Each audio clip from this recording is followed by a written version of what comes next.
Hi all, I plus training സൊല്യൂഷൻസിന്റെ പുതിയൊരു ക്ലാസ്സിലേക്ക് സ്വാഗതം.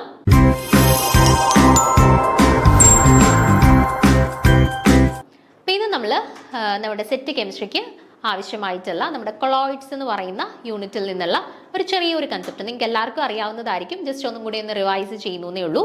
അപ്പോൾ ഒരു കൺസെപ്റ്റാണ് നമ്മളൊന്ന് റിവൈസ് ചെയ്യുന്നത്. നമ്മുടെ ക്ലാസിഫിക്കേഷൻ ഓഫ് കൊളോയിഡ്സിനകത്ത് നമ്മുടെ ഡിസ്പേഴ്സ്ഡ് ഫേസ് ആൻഡ് ഡിസ്പേർഷൻ മീഡിയത്തിനെ അടിസ്ഥാനമാക്കിയിട്ട് നമ്മുടെ കൊളോയിഡ്സിനെ പ്രധാനമായിട്ടും 8 ആയിട്ട് ക്ലാസിഫൈ ചെയ്തിട്ടുണ്ട് അല്ലേ. സോള്, ഇമൽഷന്, സോളിഡ് സോള് എന്നൊക്കെ പറഞ്ഞിട്ട് പലതരത്തിലുള്ള ക്ലാസിഫിക്കേഷൻസ് നമ്മൾ കേട്ടിട്ടുണ്ട് അല്ലേ. അപ്പൊ ഇതുമായിട്ട് റിലേറ്റ് ചെയ്തിട്ട് സ്ഥിരമായിട്ടും നമ്മുടെ പല കോമ്പറ്റേറ്റീവ് എക്സാംസിനും ചോദ്യങ്ങൾ വരുന്നതാണ്. അപ്പൊ നിങ്ങൾ നിർബന്ധമായിട്ടും ഓരോ ടൈപ്പ് ഓഫ് കൊളോയിഡ്സിലും ഡിസ്പേഴ്സ്ഡ് ഫേസ് ഏതാണ്, ഡിസ്പേർഷൻ മീഡിയം ഏതാണ് എന്നുള്ളത് നിർബന്ധമായിട്ടും പഠിച്ചിരിക്കണം.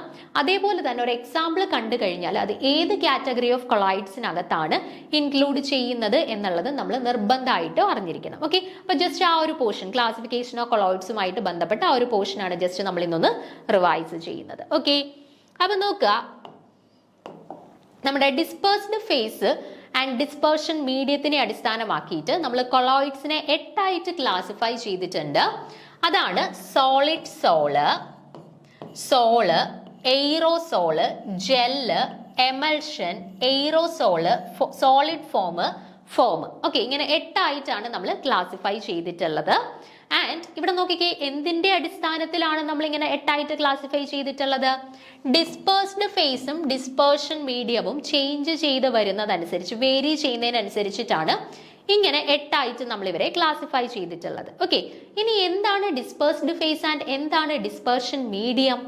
നമ്മളൊരു സൊല്യൂഷനകത്ത് നമ്മൾ സൊല്യൂട്ടിനെയും ഡിഫൈൻ ചെയ്യാറുണ്ട്, സോൾവെന്റിനെയും ഡിഫൈൻ ചെയ്യാറുണ്ട് അല്ലെ. എങ്ങനെയാണ് ഡിഫൈൻ ചെയ്യുന്നത്?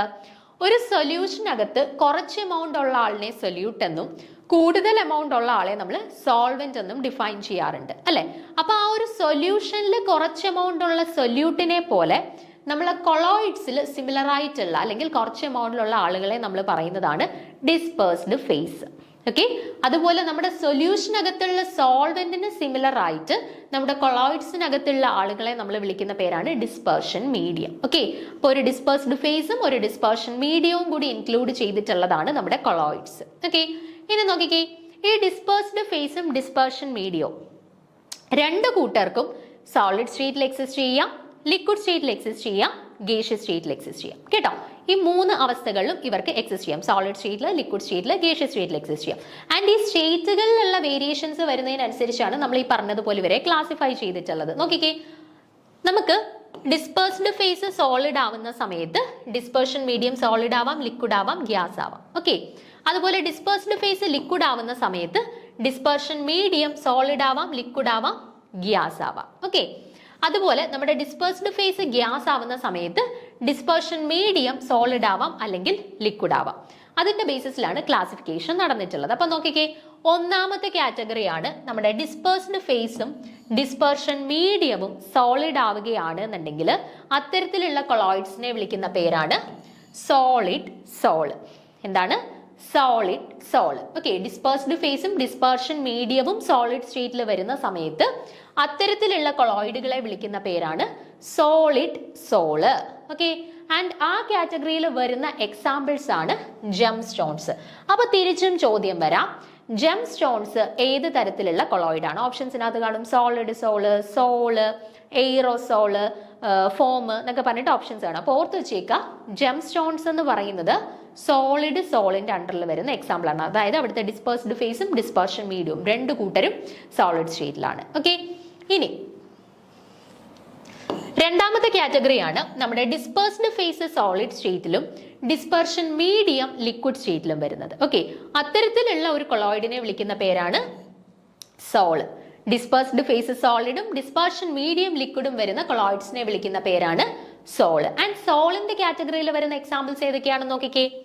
പെയിന്റ് ഉണ്ട്, മഡി വാട്ടർ ഉണ്ട്, ഗോൾഡ് സോൾ ഉണ്ട്, സ്റ്റാർച്ച് സോൾ ഉണ്ട്, അതുപോലെ തന്നെ ആർസേനിക് സൾഫൈഡ് ഉണ്ട്.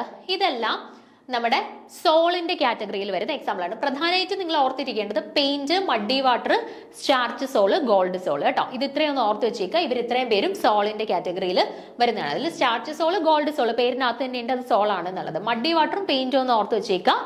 സോളിന്റെ കാറ്റഗറിയിൽ വരുന്ന എക്സാമ്പിൾസ് ആണ്. ഓക്കെ, അടുത്തത് ഡിസ്പേഴ്സ്ഡ് ഫേസ് സോളിഡും ഡിസ്പെർഷൻ മീഡിയം ഗ്യാസും. അതായത് കുറഞ്ഞ അളവിലുള്ളത് സോളിഡ് ആണ്, കൂടിയ അളവിലുള്ളത് ഗ്യാസും ആണ്. അങ്ങനെയുള്ള കൊളോയിഡ്സിനെ വിളിക്കുന്ന പേരാണ് എയ്റോസോൾ. ഓക്കെ, ഗ്യാസിനകത്ത് സോളിഡ് വന്നേക്കുന്നു. ഓക്കെ, ഗ്യാസ് ആണ് കൂടുതലുള്ളത്, അതിനകത്ത് കുറച്ച് എമൗണ്ട്സിൽ സോളിഡ്. അതിന് എക്സാമ്പിൾ നമുക്ക് എന്ത് പറയാം? നമ്മുടെ സ്മോക്ക്, അതുപോലെ എയറിൽ ഡസ്റ്റ്. എയർ എന്ന് പറയുന്നത് ഗേഷ്യസ് സ്റ്റേറ്റിലാണ് അല്ലെ, അതിനകത്ത് സോളിഡ് സ്റ്റേറ്റിലുള്ള ഡസ്റ്റ് അല്ലെ. അപ്പൊ അതൊക്കെ ഏത് കാറ്റഗറിയിൽ വരുന്നതാണ്? എയ്റോസോളിന്റെ അകത്ത് വരുന്ന എക്സാമ്പിൾസ് ആണ്. ഓക്കെ, അടുത്തത് നമ്മുടെ dispersed phase liquid, dispersion medium solid. അതായത് കൂടുതലുള്ളത് സോളിഡും കുറവുള്ളത് ലിക്വിഡും വരുന്നത്. ഓക്കെ, അപ്പൊ അങ്ങനെയുള്ള കൊളോയിഡ്സിനെ വിളിക്കുന്ന പേരാണ് എന്ത്? ജെല്ല്.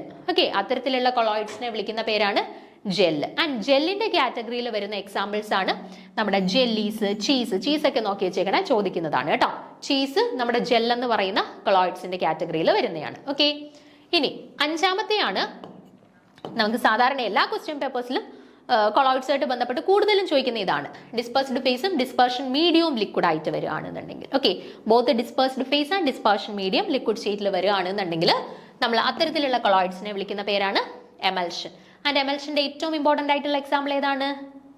നമ്മുടെ മിൽക്ക്, അതുപോലെ തന്നെ ക്രീംസ് ഒക്കെ ഈ പറയുന്ന എമൽഷന്റെ കാറ്റഗറിയിൽ എക്സാമ്പിൾസ് ആയിട്ട്. മെഡിസിൻസ് ഒക്കെ എമൽഷന്റെ കാറ്റഗറിയിൽ എക്സാമ്പിൾ ആയിട്ട് വരുന്നതാണ്. ഓക്കെ, അടുത്ത നമ്മുടെ ഡിസ്പേഴ്സ്ഡ് ഫേസ് ലിക്വിഡും ഡിസ്പെർഷൻ മീഡിയം ഗ്യാസ്. അതായത് കൂടുതലുള്ളത് ഗ്യാസ് ആണ്, കുറവുള്ളത് ലിക്വിഡ് ആണ്. ഓക്കെ, അതിനെ വിളിക്കുന്ന പേരാണ് എയ്റോസോൾ. നമ്മുടെ ഡിസ്പെർഷൻ മീഡിയം ഗ്യാസ് വരുന്ന രണ്ടെണ്ണത്തിനെ എയ്റോസോൾ എന്നാണ് വിളിക്കുന്നത് കേട്ടോ. ഇനി ഡിസ്പേഴ്സ്ഡ് ഫേസ് സോൾഡ് വന്നാലും ഡിസ്പേഴ്സ്ഡ് ഫേസ് ലിക്വിഡ് വന്നാലും നമ്മൾ അതിനെ എയ്റോസോൾസ് എന്ന് തന്നെയാണ് വിളിക്കുന്നത് കേട്ടോ. ആൻഡ് ലിക്വിഡ് ഇൻ ഗ്യാസ് എയ്റോസോളിന്റെ എക്സാമ്പിൾ ആയിട്ട് വരുന്നതാണ് നമ്മുടെ mist, fog, cloud. Mist, fog, cloud ഒക്കെ നോക്കിക്കഴിഞ്ഞാൽ അവിടെ കൂടുതലായിട്ടുള്ളത് ഗ്യാസ് ആണ്. ആൻഡ് അതിനകത്തുള്ളത് എന്താ? വെള്ളത്തുള്ളികളൊക്കെയാണ്, ലിക്വിഡ്സ് ഒക്കെയാണ് അല്ലെ. അപ്പൊ ഈ മിസ്റ്റും ഫോഗും ക്ലൗഡും അല്ല എന്തിന്റെ എക്സാമ്പിൾ ആണ്? നമ്മുടെ എയ്റോസോളിന്റെ എക്സാമ്പിൾസ് ആണ് കേട്ടോ. അത് നിങ്ങൾ നോക്കി വെച്ചേക്കാം. നമുക്ക് സാധാരണ എക്സാംസിന് കുറെ പ്രാവശ്യം കണ്ടിട്ടുള്ളതാണ് മിസ്റ്റിന്റെയും ഫോഗിന്റെ ഒക്കെ കാര്യം കേട്ടോ. ഓർത്ത് വെച്ചേക്കാം, മിസ്റ്റ്, ഫോഗ്, ക്ലൗഡ് എയ്റോസോളിന്റെ കാറ്റഗറിയിൽ വരുന്ന എക്സാമ്പിൾസ് ആണ്. ഓക്കെ, അടുത്തത് നമ്മുടെ ഡിസ്പേഴ്സ്ഡ് ഫേസ് ഗ്യാസും ഡിസ്പെർഷൻ മീഡിയം സോളിഡും. ഓക്കെ, അതായത് കൂടുതലുള്ളത് സോളിഡും അതിനകത്ത് കുറവുള്ളത് ഗ്യാസും ആണ് അല്ലെ. അപ്പൊ അങ്ങനെ വരുന്ന കൊളോയിഡുകളെ വിളിക്കുന്ന പേരാണ് സോളിഡ് ഫോം. സോളിഡിനകത്ത് ഗ്യാസ് വരുന്നതിനെയാണ് സോളിഡ് ഫോം എന്ന് വിളിക്കുന്നത്. ആൻഡ് സോളിഡ് ഫോമിന്റെ എക്സാമ്പിൾ ആണ് ഫോം റബ്ബർ, അതുപോലെ പ്യൂമിക് സ്റ്റോണ്. അതൊക്കെ നമ്മുടെ ഈ പറയുന്ന സോളിഡ് ഫോമിന്റെ കാറ്റഗറിയിൽ വരുന്ന എക്സാമ്പിൾസ് ആണ്. ഓക്കെ, അടുത്തത് നമ്മുടെ ഡിസ്പേഴ്സ്ഡ് ഫേസ് ഗ്യാസും ഡിസ്പെർഷൻ മീഡിയം ലിക്വിഡും. അതായത് കൂടുതലുള്ളത് ലിക്വിഡും കുറച്ചുള്ളത് ഗ്യാസ്. അങ്ങനെ വരുന്നതിനെ നമ്മൾ വിളിക്കുന്നതാണ് ഫോം കേട്ടോ. നമ്മുടെ ഡിസ്പേഴ്സ്ഡ് ഫേസ് ഗ്യാസ് വന്നു കഴിഞ്ഞാൽ അത് ഫോം ആയിരിക്കും. ആൻഡ് ഡിസ്പെർഷൻ മീഡിയം സോളിഡ് വന്നു കഴിഞ്ഞാൽ സോളിഡ് ഫോം, ലിക്വിഡ് വന്നു കഴിഞ്ഞാൽ വെറും ഫോം എന്നും പറയും. ഓക്കെ, ആൻഡ് ഫോമിന്റെ കാറ്റഗറിയിൽ വരുന്ന എക്സാമ്പിൾ ആണ് നമ്മുടെ വിപ്പിഡ് ക്രീം ഒക്കെ. അതും ചോദിച്ചു കണ്ടിട്ടുള്ളതാണ്. വിപ്പിഡ് ക്രീം ഒക്കെ വരുന്നത് ഈ ഫോമിന്റെ കാറ്റഗറിയിലാണ് കേട്ടോ. അപ്പൊ ഈ പറയുന്ന solid sol, aerosols, gel, emulsion, solid foam ഈ പറയുന്ന ഓരോ കാറ്റഗറിയിലും ഡിസ്പേഴ്സ്ഡ് ഫേസും ഡിസ്പെർഷൻ മീഡിയവും ആരൊക്കെയാണ് വരുന്നത് എന്നുള്ളത് കൃത്യമായിട്ട് നോക്കി വെച്ചേക്കുക. അതുപോലെ ഓരോന്നിന്റെയും എക്സാമ്പിൾസും കൃത്യമായിട്ട് നോക്കി വെച്ചേക്കുക. നമുക്ക് എക്സാമ്പിൾ തന്നിട്ടായിരിക്കും ചോദിക്കുക. ഇപ്പൊ മിൽക്ക് ഏത് കാറ്റഗറി ഓഫ് കൊളോയിഡ് ആണ്? വിപ്പിഡ് ക്രീം ഏത് കാറ്റഗറി ഓഫ് കൊളോയിഡ് ആണ്? മിസ്റ്റ് ഏത് കാറ്റഗറി ഓഫ് കൊളോയിഡ് ആണ്? ഫോഗ് അല്ലെന്നുണ്ടെങ്കിൽ പ്യൂമിക് സ്റ്റോൺ ഓരോന്ന് ഏത് കാറ്റഗറി ഓഫ് കൊളോയിഡ് ആണ് എന്നുള്ള രീതിയിലും ക്വസ്റ്റ്യൻസ് കാണാറുണ്ട് കേട്ടോ. അപ്പൊ ഓരോന്നിന്റെയും dispersed phase and dispersion medium പഠിച്ചു വെച്ചിരിക്കുക. ഓരോന്നിന്റെയും എക്സാമ്പിൾസും നോക്കി വെച്ചേക്കുക കേട്ടോ. അപ്പൊ ഈ ഒരു ടേബിൾ നിങ്ങൾ കൃത്യമായിട്ട് പഠിക്കുകയാണെന്നുണ്ടെങ്കിൽ നമുക്ക് കൊളോയിഡ്സുമായിട്ട് റിലേറ്റ് ചെയ്തിട്ട് ചോദ്യം ഏത് വന്നാലും നമുക്ക് ആൻസർ ചെയ്യാനായിട്ട് സാധിക്കും കേട്ടോ. അപ്പൊ അത് കൃത്യമായിട്ടും എക്സാമിന് പോകുന്നതിന് മുന്നേ നല്ല തറവായിട്ട് പഠിച്ചു വെച്ചിരിക്കാനായിട്ട് ശ്രമിക്കുക. ഓക്കെ, അപ്പൊ അടുത്ത ക്ലാസ്സിൽ നമുക്ക് വേറൊരു കൺസെപ്റ്റ് പരിചയപ്പെടാം. Thank you.